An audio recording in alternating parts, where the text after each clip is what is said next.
do Saulo. Acho que não tinha gravado antes, né?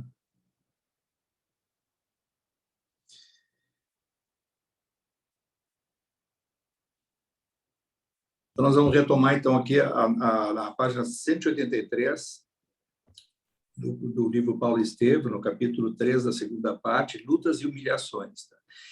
Para a gente dar sequência, então, nessa parte aí, a gente tem que retomar só uma questãozinha do que era o retorno de Paulo para Jerusalém, e ele segue lá, quer dizer, ele tem o contato depois da sua transformação com os apóstolos, né, com toda aquela investida dele, que foi muito importante para ele, o Pedro, né, que foi que liderou sempre esse processo, teve a oposição do Tiago e do Filipe, não foi fácil aquela retomada dele com os seguidores da Igreja do Caminho. Bom,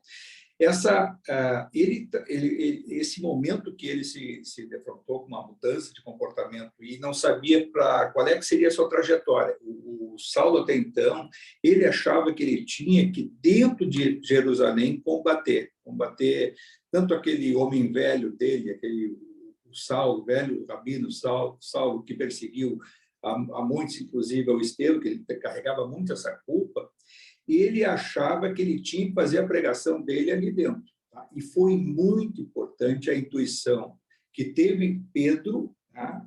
Para convencê-lo de uma mudança de comportamento, que ele tinha que sair de Jerusalém, porque senão ele ia ser sacrificado como foi o Estevão e como ele seria pelo próprio Sinédrio por traição. Não é por ser um cristão novo, mas sim por ser um traidor do judaísmo. Então, o Pedro ele foi intuído por Jesus, por Estevão, tá? Teve aquela participação e teve aquela voz que o próprio Saulo ouviu dias antes e dizendo que ele tinha que abandonar Jerusalém. Quer dizer, 1 ou 2 dias, por uma questão muito rápida. E o Pedro fez o convencimento para ele, e ele saiu de Jerusalém. E aí que ele vai ter essa retomada dele, foi muito importante essa saída dele de Jerusalém, porque o mundo da luz temia muito que ele sucumbisse naquele momento. E aí a gente sabe que todo o plano do mundo da luz existe, né? Existe o plano espiritual, as missões, mas o que nos guia é o nosso poder da vontade, é o livre-arbítrio. Ele poderia ter o livre-arbítrio de seguir ali e fazer justiça a si próprio, que ele achava que ele era culpado em relação ao Estevão, o que ele fez com os cristãos primitivos, e ele poderia ir em sacrifício, como foi o Estevão, né? E parava por ali. E não, a grande missão do Paulo era de sair de Jerusalém e levar a mensagem de Jesus para o resto do mundo. E foi isso que ocorreu, e que há pouco até estava comentando que a parte final desse capítulo aí vai ter aqui, em desdobramento, ele vai ter um encontro com Abigail e com o próprio Estevão, que ali sim ele pega as diretrizes de toda a vida dele, que ele vai lá adiante. E em seguida, agora a gente vai ver aí na leitura o reencontro dele com o pai dele, que não foi fácil, mas também que a gente já pode antever que ele vence um orgulho, né? Ele aceita lá no minuto final uma determinada ajuda do pai dele, vencendo o seu orgulho pessoal, aquele velho Saulo orgulhoso, ele recebe aquela ajuda e segue uma trajetória municiado psiquicamente pela mensagem de Abigail em desdobramento que ele recebe. Mas isso depois a gente pode retomar. Tá, Flávia?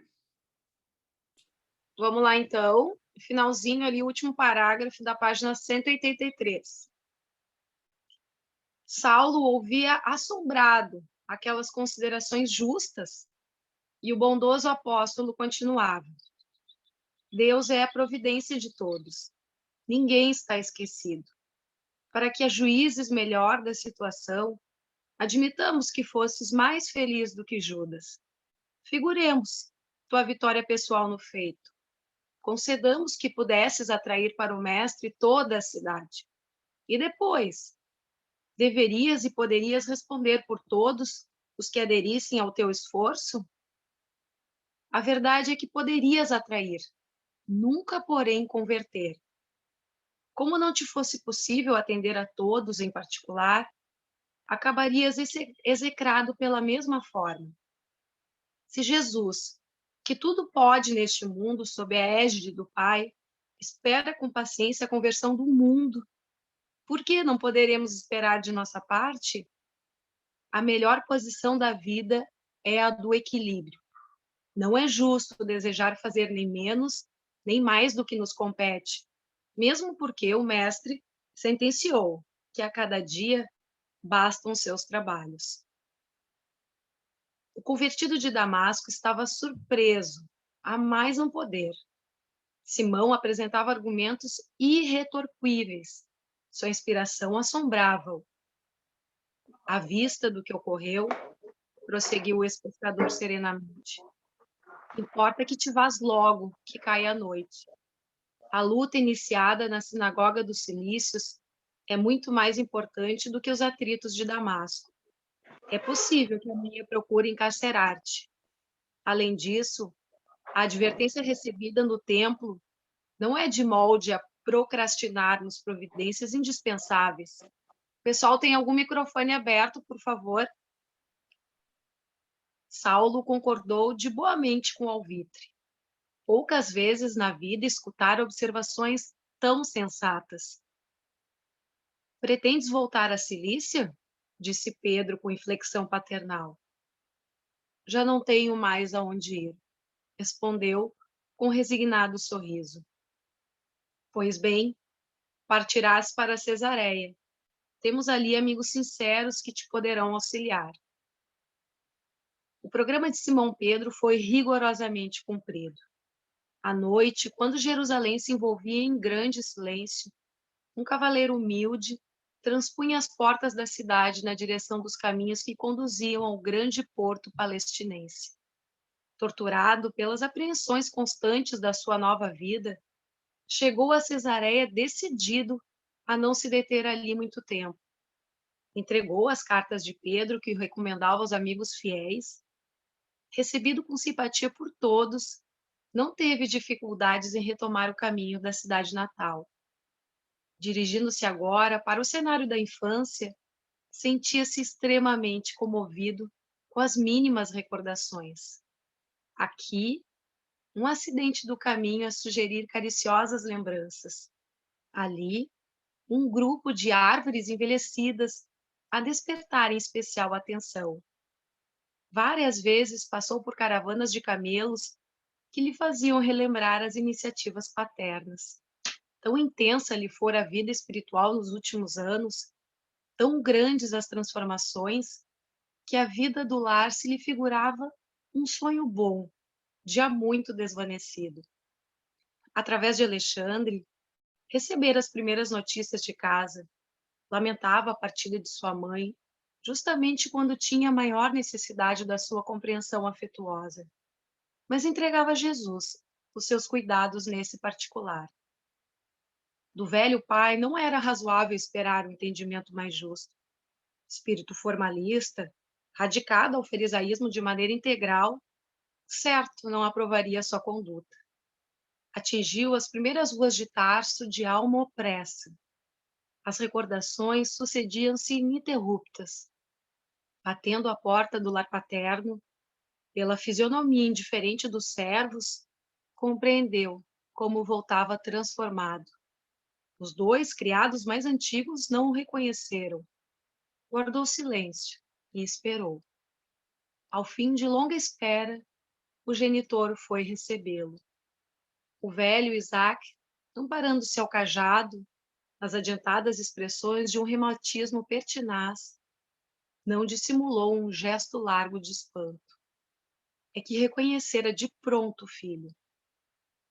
Meu filho, disse com voz enérgica, procurando dominar a emoção. Será possível que os olhos me enganem? Saulo abraçou-o afetuosamente, dirigindo-se ambos para o interior. Isaac sentou-se e, buscando penetrar o íntimo do filho, com um olhar percussiente, interrogou em tom de censura. Será que estás mesmo curado? Para o rapaz, tal pergunta era mais um golpe, desferido na sua sensibilidade afetiva. Sentia-se cansado, derrotado, desiludido. Necessitava de alento para recomeçar a existência num idealismo maior, e até o pai o reprovava com perguntas absurdas. ansioso de compreensão, retrucou de maneira comovedora: Meu pai, por piedade acolhei-me. Não estive doente, mas sou agora necessitado pelo Espírito.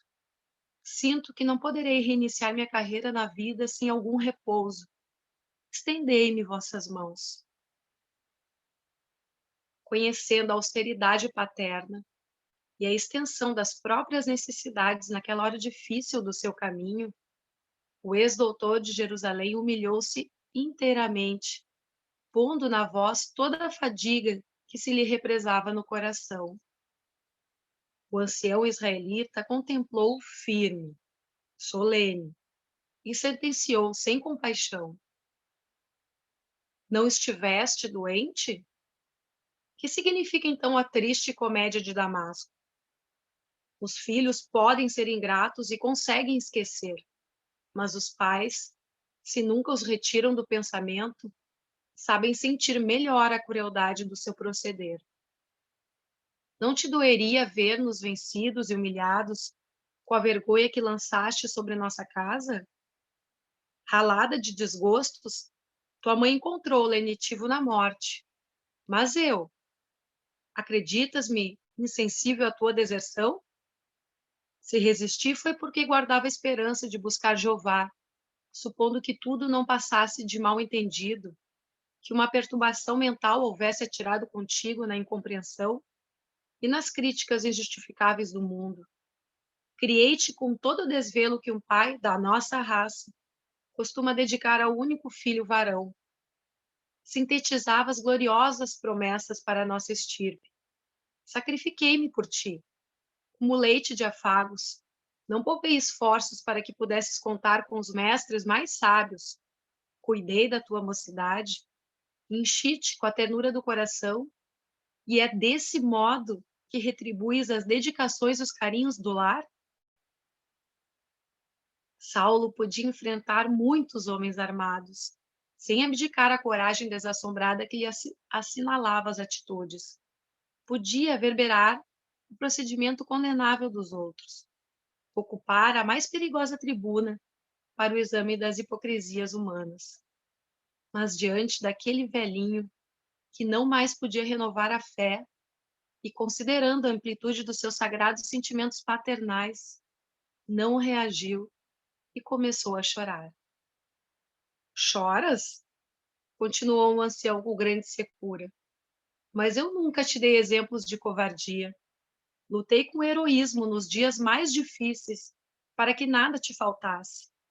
Tua fraqueza moral é filha do perjúrio, da traição. Tuas lágrimas vêm do remorso inelutável. Como enveredaste assim pelo caminho da maneira execrável? Com que fim engendraste a cena de Damasco para repudiar os princípios que te alimentaram do berço?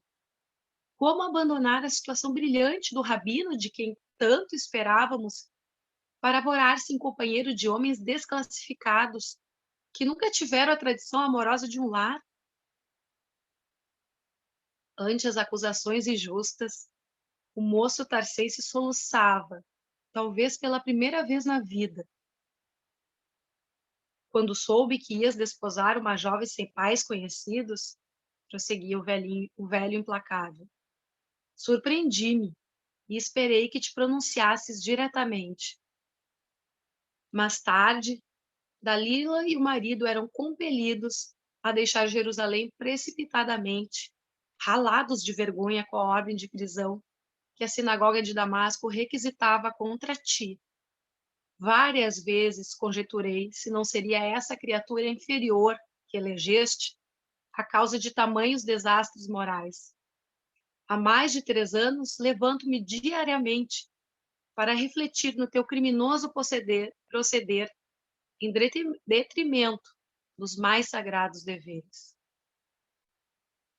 Ao ouvir aqueles conceitos injustos à pessoa de Abigail, o rapaz cobrou o ânimo e murmurou com humildade: Meu pai, essa criatura era uma santa. Deus não a quis neste mundo. Talvez, se ela ainda vivesse, teria eu o cérebro mais equilibrado para harmonizar a minha nova vida. pai não gostou da resposta, embora a objeção fosse feita em tom de obediência e carinho. Nova vida? Glossou irritado. Que queres com isso dizer? Saulo enxugou as lágrimas e respondeu resignado. Quero dizer que o episódio de Damasco não foi ilusão e que Jesus reformou minha vida. Não poderias ver em tudo isso rematada loucura? Continuou o pai com espanto. Impossível. Como abandonar o amor da família, as tradições veneráveis do teu nome, as esperanças sagradas dos teus, para seguir um carpinteiro desconhecido? Saulo compreendeu o sofrimento moral do genitor quando assim se exprimia. Teve ímpetos de atirar-se-lhe nos braços amorosos, falar-lhe do Cristo, proporcionar-lhe entendimento real da situação. Mas prevendo simultaneamente a dificuldade de se fazer compreendido, observava-o resignado, enquanto ele prosseguia de olhos úmidos, revelando a mágoa e a cólera que o dominavam. Como pode ser isso? Se a doutrina malfadada do carpinteiro de Nazaré impõe criminosa indiferença pelos laços mais santos da vida, como negar-lhe nocividade e bastardia? Será justo preferir um aventureiro que morreu entre malfeitores ao pai digno e trabalhador que envelheceu no serviço honesto de Deus? Mas, pai, dizia o moço em voz súplice, o Cristo é o Salvador prometido. Isaac pareceu agravar a própria fúria. Blasfemas, gritou. Não temes insultar a providência divina? As esperanças de Israel não poderiam repousar numa fronte que se esvaiu no sangue do castigo entre ladrões. Estás louco. Exijo a reconsideração de tuas atitudes. Enquanto fazia uma pausa, o convertido objetou. É certo que meu passado está cheio de culpas, quando não hesitei em perseguir as expressões da verdade. Mas de 3 anos a esta parte, não me recordo de ato algum que necessite reconsideração. O ancião parecera atingir o auge da cólera e exclamou áspero. Sinto que as palavras generosas não quadram a tua razão perturbada. Vejo que tenho esperado em vão para não morrer odiando alguém. Infelizmente, sou obrigado a reconhecer nas tuas atuais decisões um louco, um criminoso vulgar. Portanto, para que nossas atitudes se definam, peço-te que escolhas, em definitivo, entre mim e o desprezível carpinteiro. A voz paternal, ao enunciar semelhante intimativa, era abafada, vacilante, evidenciando profundo sofrimento. Saulo compreendeu, e em vão procurava um argumento conciliador. A incompreensão do pai angustiava-o. Nunca refletiu tanto e tão intensamente no ensino de Jesus sobre os laços de família. Sentia-se estreitamente ligado ao generoso velhinho, queria ampará-lo na sua rigidez intelectual, abrandar-lhe a afeição tirânica, mas compreendia as barreiras que se antepunham aos seus desejos sinceros. Sabia com que severidade fora formado o seu próprio caráter. Prejulgando a inutilidade dos apelos afetivos, murmurou, entre humilde e ansioso: Meu pai, ambos precisamos de Jesus.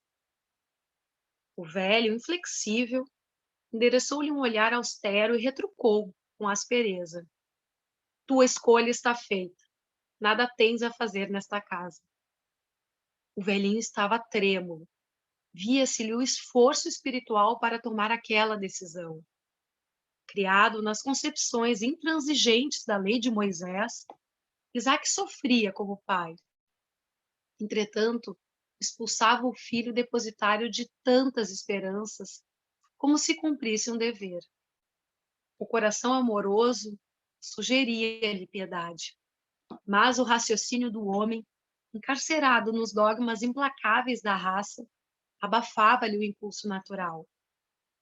Saulo contemplou em atitude silenciosa e suplicante. O lar era a derradeira esperança que ainda lhe restava. Não queria crer na última perda.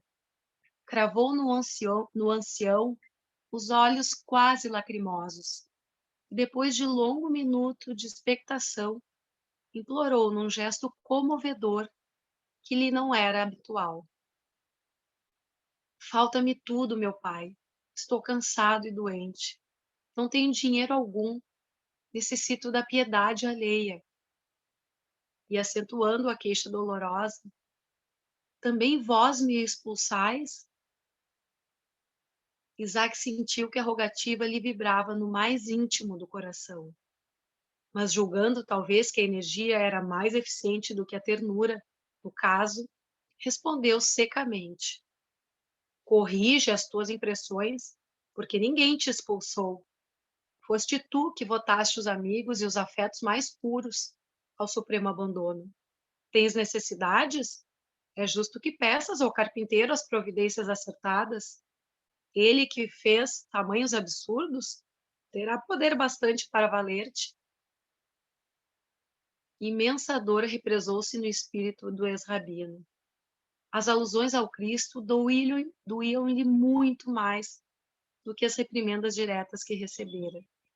Sem conseguir refrear a própria angústia, sentiu que lágrimas ardentes rolavam-lhe nas faces queimadas pelo sol do deserto. Nunca experimentara pranto assim amargo.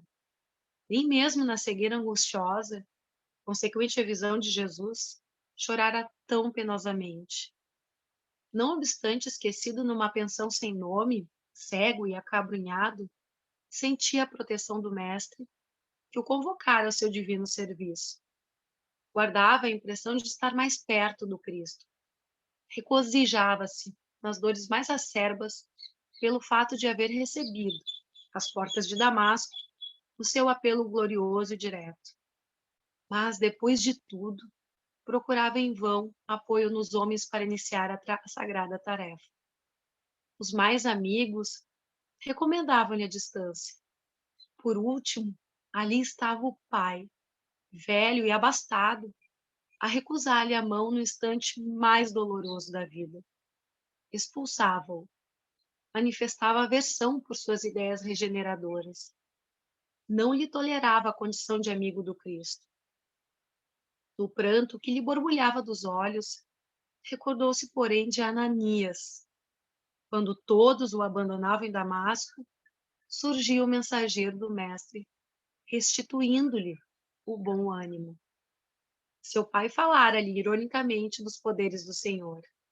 Sim, Jesus não lhe faltaria com os recursos indispensáveis. Lançando ao genitor um olhar inolvidável, disse humildemente: então, adeus, meu pai. Dizeis bem, porque estou certo de que o Messias não me abandonará. A passos indecisos, aproximou-se da porta de saída. Vagou o olhar nevoado de pranto pelos antigos adornos da sala. A poltrona de sua mãe estava na posição habitual. Recordou o tempo em que os olhos maternos liam para ele as primeiras noções da lei. Julgou divisar-lhe a sombra a lhe acenar um amoroso sorriso. Jamais experimentara tamanho vácuo no coração. Estava só. Teve receio de si mesmo, porquanto jamais se vira em tais conjunturas. Depois da meditação dolorosa, retirou-se em silêncio. Olhou indiferente o movimento da rua, como alguém que houvesse perdido todo o interesse de viver. Não dera ainda muitos passos no seu incerto destino, quando ouviu chamarem-no com insistência. Deteve-se à espera e verificou tratar-se de velho servidor do pai, que corria ao seu encalço.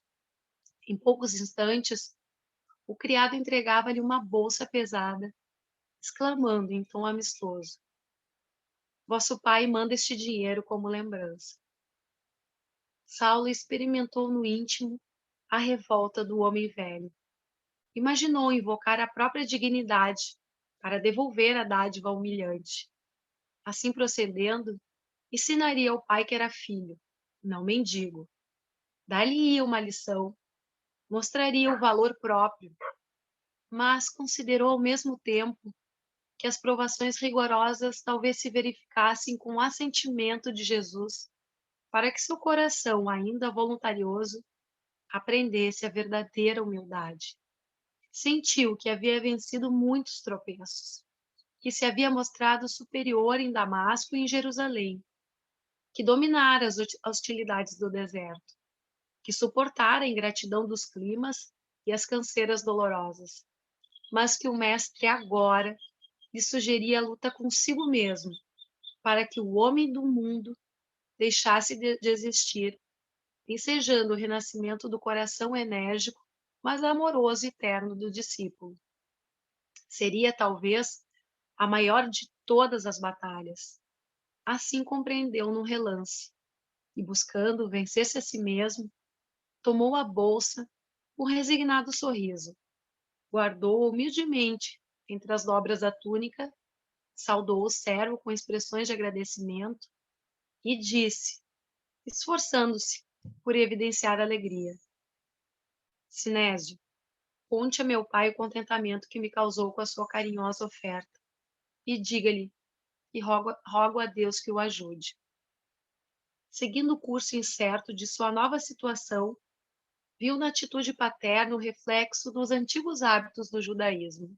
Como pai, Isaac não queria parecer ingrato e inflexível, procurando ampará-lo, mas como fariseu, nunca lhe suportaria a renovação das ideias. Com ar indiferente, tomou leve refeição em modesta locanda. Entretanto, não conseguia tolerar o movimento das ruas. Tinha sede de meditação e silêncio. Precisava ouvir a consciência e o coração antes de assentar os novos planos de vida. Procurou afastar-se da cidade.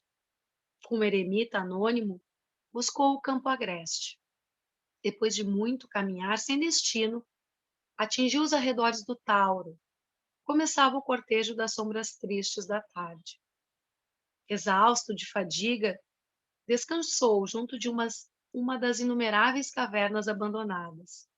Muito ao longe, Tarso repousava entre arvoredos.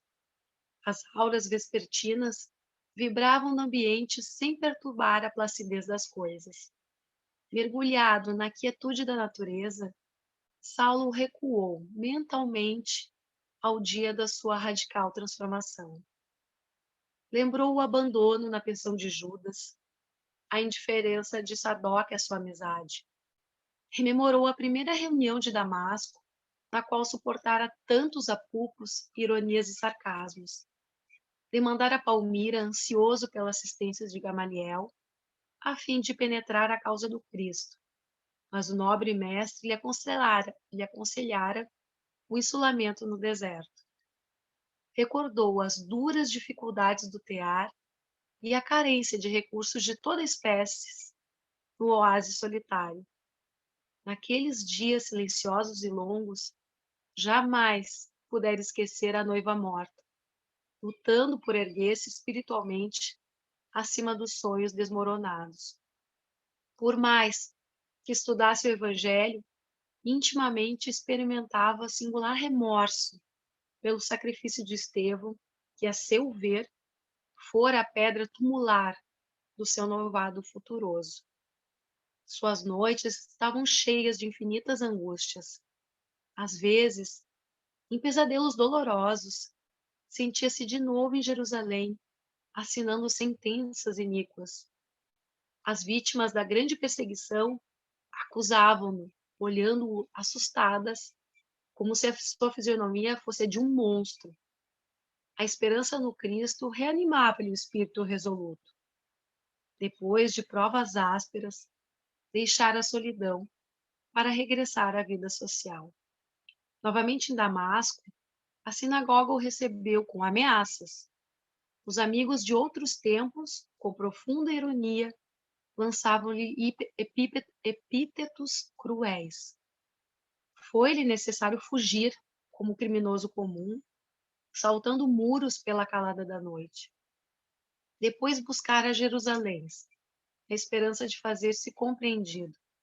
Contudo, Alexandre, em cujo espírito culto pretendia encontrar melhor entendimento, recebera-o como visionário e mentiroso. Extremamente fatigado, batera à porta da Igreja do Caminho, mas fora obrigado a recolher-se a uma reles hospedaria por força das suspeitas justas dos apóstolos da Galileia. Doente e abatido, fora levado à presença de Simão Pedro, que lhe ministrara lições de alta prudência e excessiva bondade, mas a exemplo de Gamaliel, aconselhara-lhe prévio recolhimento, discrição, aprendizado em suma. Embalde procurava um meio de harmonizar-se às circunstâncias, de maneira a cooperar na obra do Evangelho, e todas as portas pareciam fechadas ao seu esforço. Ao final, dirigia-se a Tarso, ansioso do amparo familiar para reiniciar a vida. A atitude paterna só lhe agravara as desilusões. Repelindo, o genitor lançava-o num abismo. Agora começava a compreender que reencetar a existência não era volver à atividade do ninho antigo, mas principiar, do fundo da alma, o esforço interior, alijar o passado nos mínimos resquícios, ser outro homem, enfim.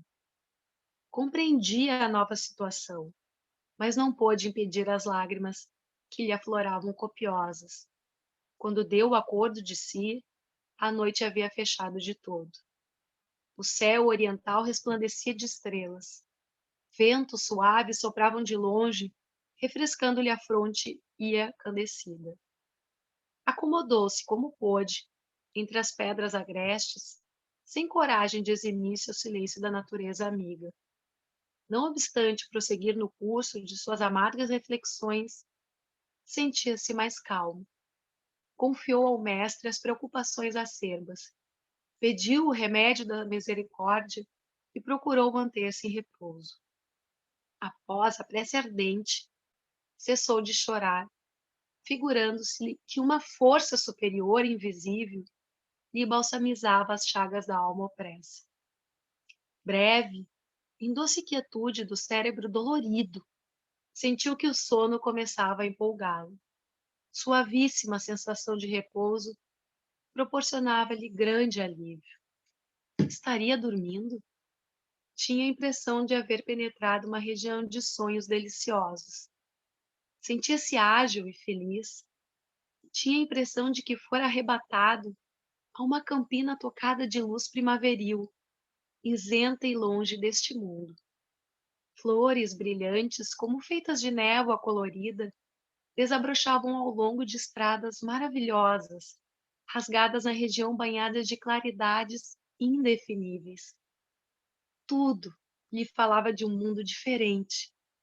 Aos seus ouvidos soavam harmonias suaves, dando ideia de cavatinas executadas ao longe, em harpas e alaúdes divinos. Desejava identificar a paisagem, definir os contornos, enriquecer observações, mas um sentimento profundo de paz deslumbrava-o inteiramente. Devia ter penetrado um reino maravilhoso, porquanto os portentos espirituais que se patenteavam a seus olhos excediam todo entendimento. Mal não havia despertado desse deslumbramento quando se sentiu presa de novas surpresas com a aproximação de alguém que pisava de leve, acercando-se de mansinho. Mais alguns instantes, viu Estevão e Abigail à sua frente, jovens e formosos, envergando vestes tão brilhantes e tão alvas que mais se assemelhavam a péplos de neve translúcida. Incapaz de traduzir as sagradas comoções de sua alma, Saulo de Tarso ajoelhou-se e começou a chorar. Os dois irmãos, que voltavam a encorajá-lo, aproximaram-se com um generoso sorriso. Levanta-te, Saulo, disse Estevão com profunda bondade. Que é isso? Choras? Perguntou Abigail em tom blandicioso. Estarias desalentado quando a tarefa apenas começa? O moço tarcense, agora de pé, desatou em pranto convulsivo. Aquelas lágrimas não eram somente um desabafo do coração abandonado no mundo.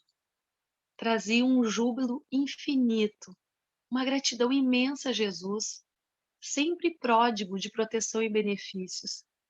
Quis aproximar-se, muscular as mãos de Estevão, rogar perdão para o nefando passado, mas foi o mártir do caminho que, na luz de sua ressurreição gloriosa, aproximou-se do ex-rabino e o abraçou efusivamente, como se o fizesse um irmão amado.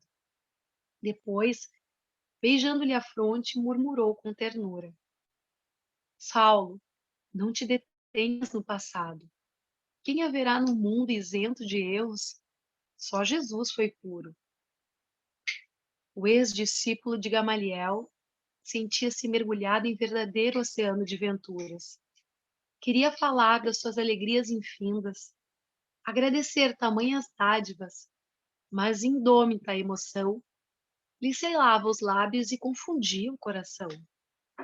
Amparado por Estevão, que lhe sorria em silêncio, viu mais formosa do que nunca, recordando-lhe as flores da primavera na casa humilde do caminho de Jope.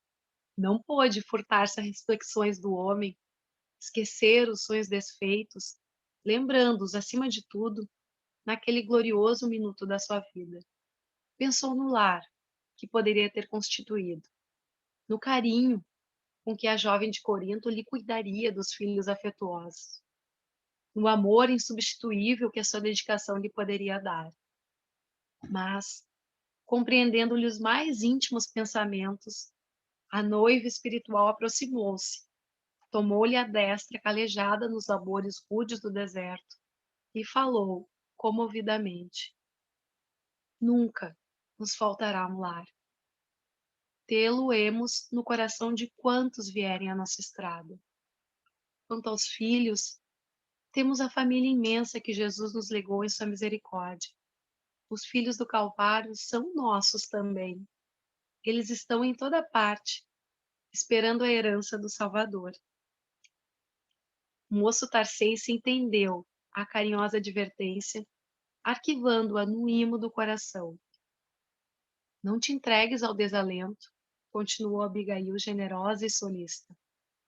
Nossos antepassados conheceram o Deus dos exércitos, que era o dono dos triunfos sangrentos, do ouro e da prata do mundo. Nós, porém, conhecemos o Pai, que é o Senhor de nosso coração. A lei nos destacava a fé, pela riqueza das dádivas materiais nos sacrifícios. Mas o Evangelho nos conhece pela confiança inesgotável e pela fé ativa ao serviço do Todo-Poderoso. É preciso ser fiel a Deus, Saulo. Ainda que o mundo inteiro se voltasse contra ti, possuirias o tesouro inesgotável do coração fiel. A paz triunfante do Cristo é a da alma laboriosa, que obedece e confia. Não tornes a recalcitrar contra os aguilhões. Esvazia-te dos pensamentos do mundo. Quando hajas esgotado a derradeira gota da posca dos enganos terrenos, Jesus encherá teu espírito de claridades imortais.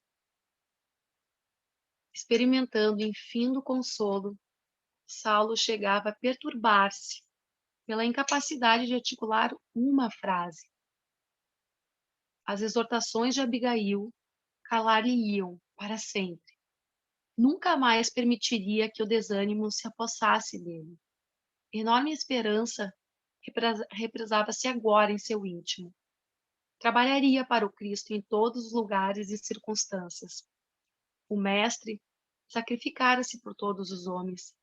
Dedicar-lhe a existência represava um nobre dever. Enquanto formulava estes pensamentos, recordou a dificuldade de harmonizar-se com as criaturas. Encontraria lutas. Lembrou a promessa de Jesus de que estaria presente onde houvesse irmãos reunidos em seu nome. mas tudo lhe pareceu subitamente difícil naquela rápida operação intelectual. As sinagogas combatiam-se entre si. A própria igreja de Jerusalém tendia novamente as influências judaizantes. Foi aí que Abigail respondeu de novo aos seus apelos íntimos, exclamando com infinito carinho: reclamas companheiros concordes contigo nas edificações evangélicas. Mas é preciso lembrar que Jesus não os teve. Os apóstolos não puderam concordar com o Mestre, senão com o auxílio do céu, depois da ressurreição e do Pentecostes. Os mais amados dormiam, enquanto ele, agoniado, orava no horto. Uns negaram-no, outros fugiram na hora decisiva. Concorda com Jesus e trabalha. O caminho para Deus está subdividido em verdadeira infinidade de planos. O espírito passará sozinho de uma esfera para outra. Toda elevação é difícil, mas somente aí encontramos a vitória real. Recorda a porta estreita das lições evangélicas e caminha. Quando seja oportuno, Jesus chamará ao teu labor os que possam concordar contigo em seu nome. Dedica-te ao Mestre em todos os instantes de tua vida.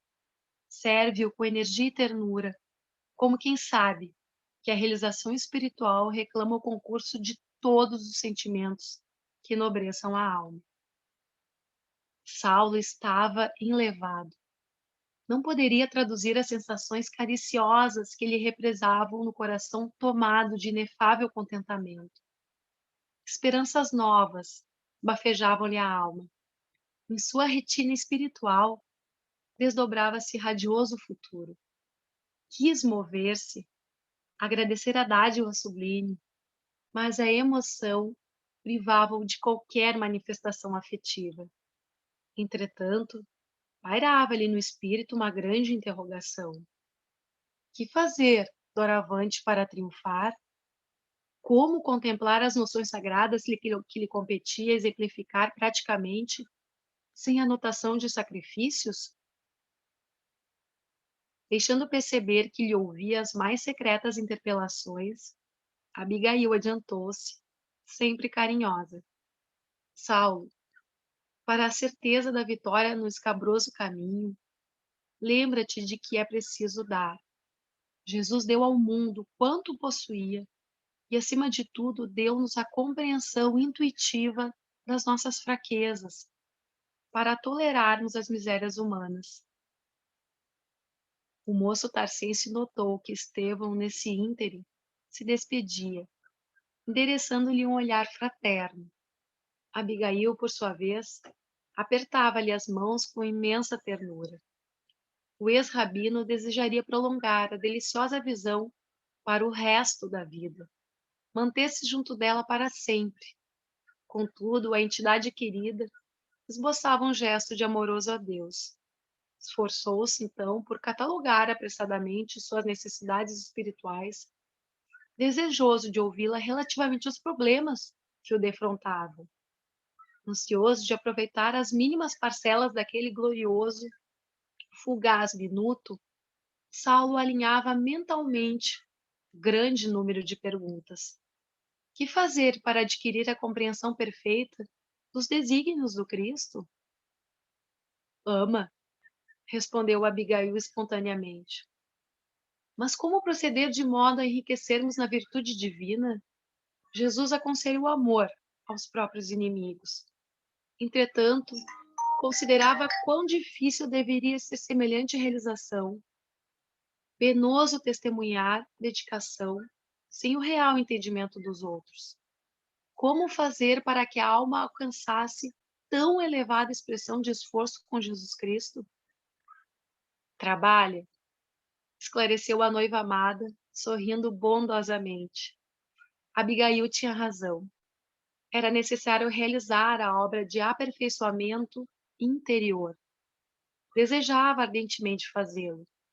Para isso, insulara-se no deserto, por mais de 1000 dias consecutivos. Todavia, voltando ao ambiente do esforço coletivo, em cooperação com antigos companheiros, acalentava sadias esperanças que se converteram em dolorosas perplexidades. Que providências adotar contra o desânimo destruidor? Espera, disse ela ainda num gesto de terna solicitude, como quem desejava esclarecer que a alma deve estar pronta a atender ao programa divino, em qualquer circunstância, extreme de caprichos pessoais. Ouvindo-a, Saulo considerou que a esperança fora sempre a companheira dos seus dias mais ásperos. Saberia aguardar o porvir com as bênçãos do Altíssimo. Confiaria na sua misericórdia. Não desdenharia as oportunidades do serviço redentor. Mas os homens, em toda parte medrava a confusão nos espíritos. Reconhecia que, de fato, a concordância geral em torno dos ensinamentos do Mestre Divino representava uma das realizações mais difíceis do desdobramento do Evangelho. Mas, além disso, as criaturas pareciam igualmente desinteressadas da verdade da luz. Os israelitas agarravam-se à lei de Moisés, intensificando o regime das hipocrisias farisaicas. Os seguidores do caminho aproximavam-se novamente das sinagogas, fugiam dos gentios, submetiam-se rigorosamente aos processos da circuncisão.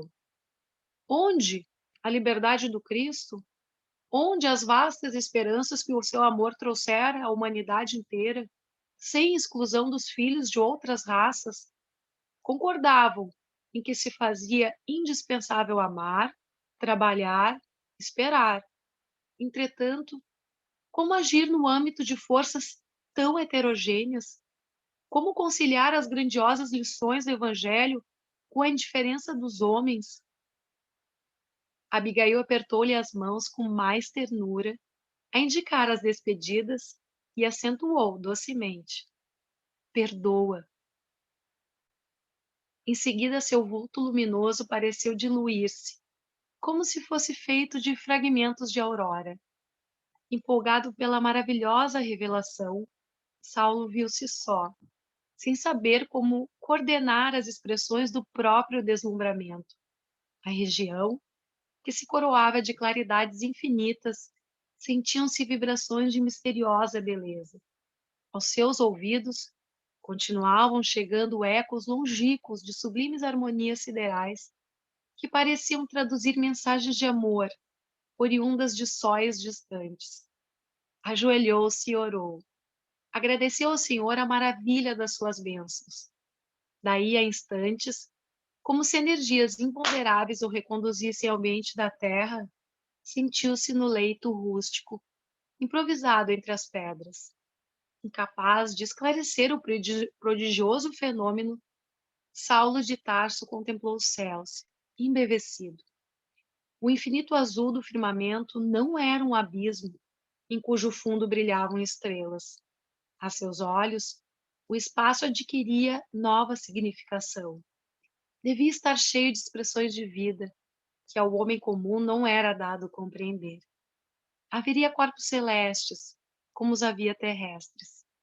A criatura não estava abandonada, em particular, pelos poderes supremos da criação. A bondade de Deus excedia a toda a inteligência humana. Os que se haviam libertado da carne voltavam do plano espiritual por confortar os que permaneciam à distância. Para Estevão, ele fora verdugo cruel, para Abigail, noivo ingrato. Entretanto, permitiu o Senhor que ambos regressassem à paisagem caliginosa do mundo, reanimando-lhe o coração. A existência planetária alcançava um novo sentido nas suas elucubrações profundas. Ninguém estaria abandonado. Os homens mais miseráveis teriam no céu quem os acompanhasse com desvelada dedicação. Por mais duras que fossem as experiências humanas, a vida agora assumia nova afeição de harmonia e beleza eternas. A natureza estava calma.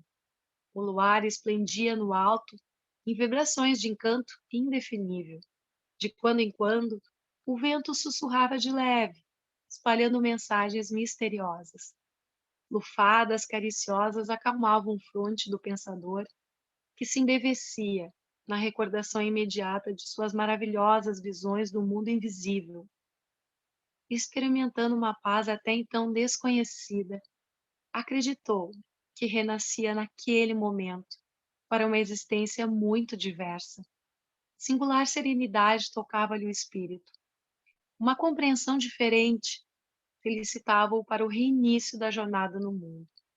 Guardaria o lema de Abigail para sempre: o amor, o trabalho, a esperança e o perdão seriam seus companheiros inseparáveis.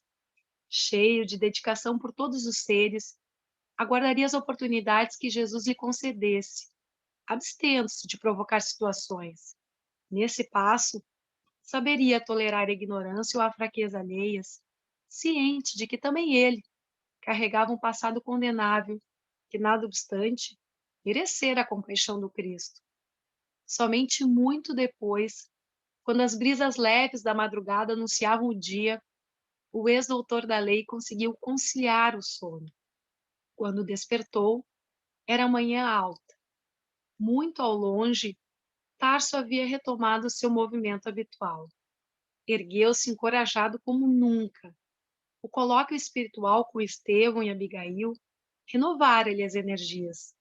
Lembrou instintivamente a bolsa que o pai lhe havia mandado.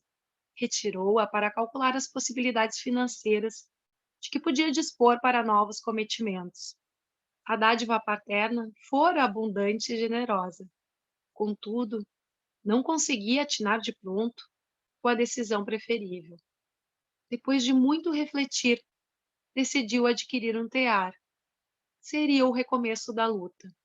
A fim de consolidar as novas disposições interiores, julgou útil exercer em Tarso o mistério de tecelão, visto que ali, na terra do seu berço, se ostentara como intelectual de valor e aplaudido atleta. Dentro em pouco, era reconhecido pelos conterrâneos como humilde tapeceiro. A notícia teve desagradável repercussão no lar antigo, motivando a mudança do velho Isaac, que, após deserdá-lo ostensivamente, transferiu-se para uma das suas propriedades à margem do Eufrates, onde esperou a morte junto de uma filha, incapaz de compreender o primogênito muito amado. Assim, durante 3 anos, o solitário tecelão das vizinhanças do Tauro exemplificou a humildade e o trabalho, esperando devotadamente que Jesus o convocasse ao testemunho. Final de Bom, capítulo. foi um pouco longo, mas assim era necessário a gente chegar até essa parte final aí. A parte principal desse livro é exatamente essa mensagem que a Abigail e o Estevão têm com ele em desdobramento espiritual, né? A gente vai chamar sonhou, dormiu, sonhou.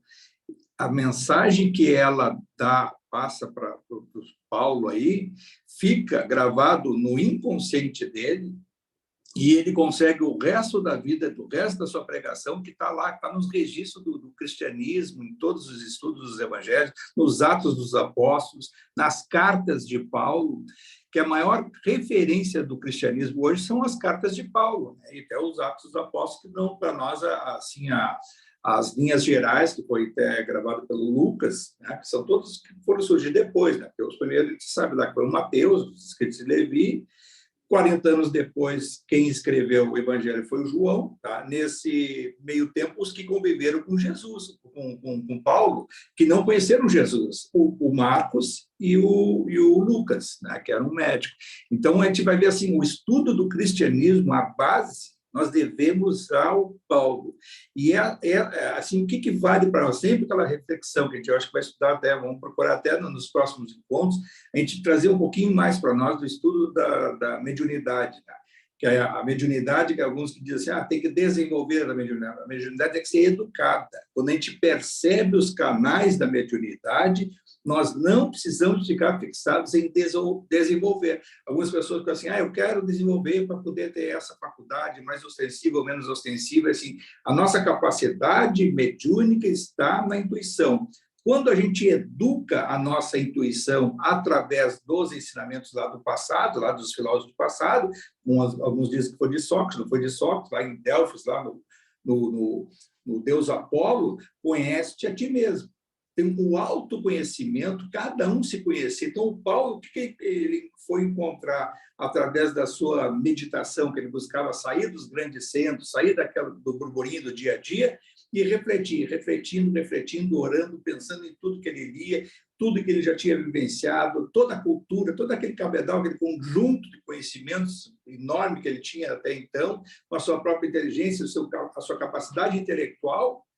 E essa meditação deu a condição para ele de captar as ideias que aí em desdobramento. Aparece a Abigail, aparece o Estevão, e passam para ele toda essa mensagem.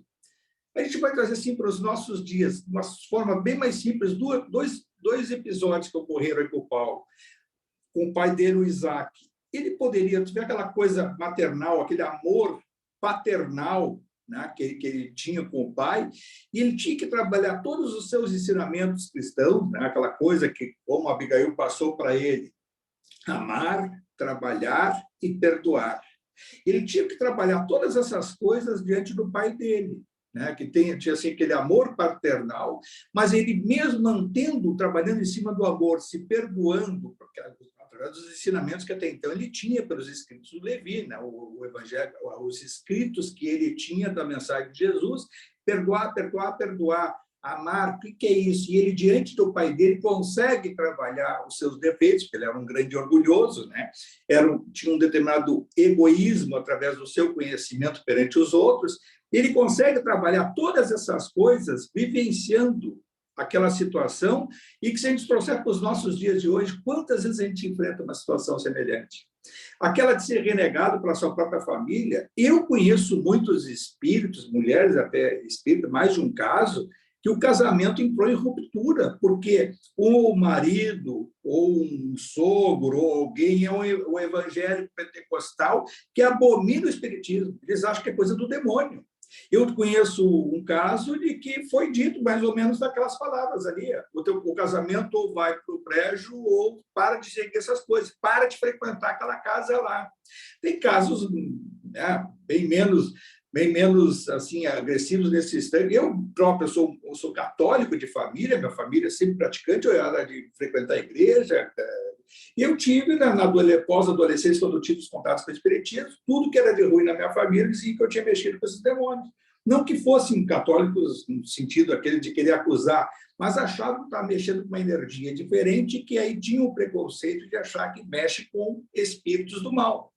Mal sabemos nós que o espiritismo, ao contrário, ele vem reviver o evangelho, de fazer todas essas coisas que a Abigail dá como proposta de vida para o Paulo, de procurar amar, ou seja, praticar o bem, pensar no bem, ter vocação para querer o bem comum das pessoas. Esse é o cristianismo, e que é a base do espiritismo.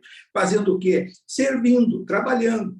E aí, a amarra que eu vou enfrentar durante o tempo é a capacidade de perdoar as minhas faltas e as de quem possa causar para nós uma determinada ojeriza, uma antipatia, uma situação, né, que não confortável.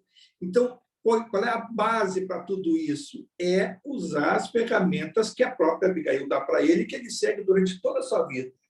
E nós enfrentamos isso no nosso dia a dia. É difícil de dizer assim, a gente enfrenta numa outra dimensão, a gente enfrenta em pequenas coisas que a gente é provado no nosso dia a dia.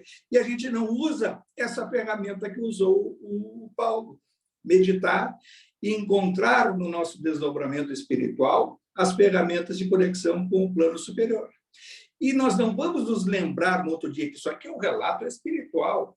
O Paulo, ele vai ter a trajetória dele depois, vai escrever algumas coisas que dá para entender que é fruto dessa mensagem. Tem uma que até está ali gravada, que tem um apóstolo ali de um 12, o número 12 de observação, que está lá nos Atos Apóstolos. As cartas do Paulo traz toda essa referência da mensagem da Abigail. E nós recebemos as nossas mensagens no nosso dia a dia sem perceber objetivamente. Mas quantas coisas a gente muda no nosso dia, fruto de uma oração, de uma meditação, daquela situação de conhece a ti mesmo. Já me conheço, sei que hoje estou muito irritado, sei que hoje a minha decisão não vai ser melhor. Então, eu vou consultar o travesseiro. Aí o travesseiro vai dizer, o travesseiro o que é? O travesseiro nada mais é do que esse desdobramento que muitas vezes será durante a noite que nós vamos conversar com os nossos amigos espirituais, espíritos simpáticos que vão nos levar a uma reflexão. Eles não vão dizer faz isso, faz aquilo, eles vão nos levar a uma conversa que algumas frases vão levar a um despertar da nossa consciência, e a gente vai ter a tendência, no outro dia, não de forma objetiva, mas de mudar um comportamento, um pensamento que vai nos levar a uma outra reflexão, um outro direcionamento. E isso é fruto da oração. E aí está a mensagem principal disso.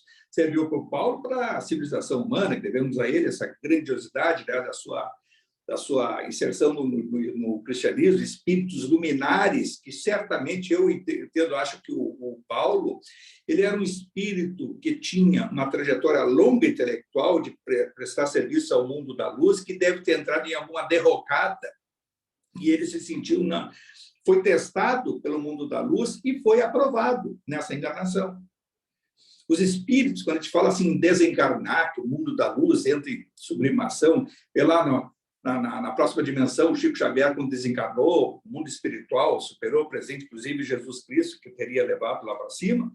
No momento do encarne também há essa sublimação. Se conta que o mundo espiritual, se sabe hoje por registro, que quando em Pedro Leopoldo encarnou Chico Xavier, houve uma psicosfera naquele ambiente, nas semanas que antecederam e pós-encarnação do Chico Xavier, em que as aves, né, que estavam muito presentes, aves, né, garças, aves superiores, quer dizer, com energia superior presente, a própria vegetação, as flores naquela região, que os seres humanos não perceberam o que estava ocorrendo, mas o mundo espiritual relatava que era uma psicosfera que se faz presente. Se sabe que a vinda de Jesus também, né, pela da Palestina, foi a época da vinda de Jesus em que a agricultura mais foi próspera, né? Mas houve a fruticultura, a agricultura como um todo, as flores, tudo parecia que tinha uma psicosfera superior presente, parecia não, era uma realidade.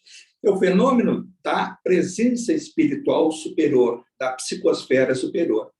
Cada um de nós pode e deve exercitar, aí é educar a sua capacidade de conexão com o superior. E essa conexão com o superior, ela irradia o nosso ambiente. Uma das coisas mais singelas que a gente aprende é o Evangelho no Lar. É uma forma de conexão superior irradiando ao nosso ambiente, sendo uma conexão com o mundo da luz, apesar da nossa imperfeição. Passamos um pouquinho toda hora, mas eu acho que foi necessário e foi muito boa também a leitura que a gente levou até a essa exemplificação desse texto maravilhoso, e vai dar sequência depois ao nosso outro capítulo, que é logo os primeiros labores do momento apostólico do Paulo. Vou levar então o nosso pensamento em gratidão, como sempre, né? Renovando a nossa gratidão aos nossos amigos espirituais, às entidades que nos auxiliam, a todos aqueles que nos intuem e nos encorajam a essa persistência em buscar cada vez mais o conhecimento e sempre renovar o nosso compromisso íntimo de procurar compartilhar as nossas experiências, aprender com os nossos erros, refletindo com os erros que a gente possa enxergar nos outros e se inspirar em obras maravilhosas como essa, em saber que a gente tem que sempre pensar no bem. Esse pensar no bem, vivenciando o bem, fazendo a higiene mental. Este é o real valor do amor. Procurar servir incessantemente e a capacidade de perdoar sempre. Pai nosso que estais no céu, santificado seja o vosso nome. Venha a nós o vosso reino. Seja feita a vossa vontade, assim na terra como no céu. O pão nosso de cada dia que nos dai hoje. Perdoai as nossas ofensas, assim como nós perdoamos a quem nos tem ofendido. E não nos deixeis cair em tentações, mas livrai-me de todo mal, Senhor, e que assim seja. Pessoal, então é isso aí. Muito obrigado. Valeu, Francisco. Valeu, Mariângela. Obrigada. Agradeço a todos. Beijão, pessoal. Boa noite. Abraço pra Amanhã, vocês. se Deus quiser. Boa noite. Boa noite. Valeu, obrigado. Obrigada. Noite linda, maravilhosa. Beijo, Boa noite, tia. meus amores. Beijo, Anjo. Tudo de Beijo, bom. até amanhã. Beijo.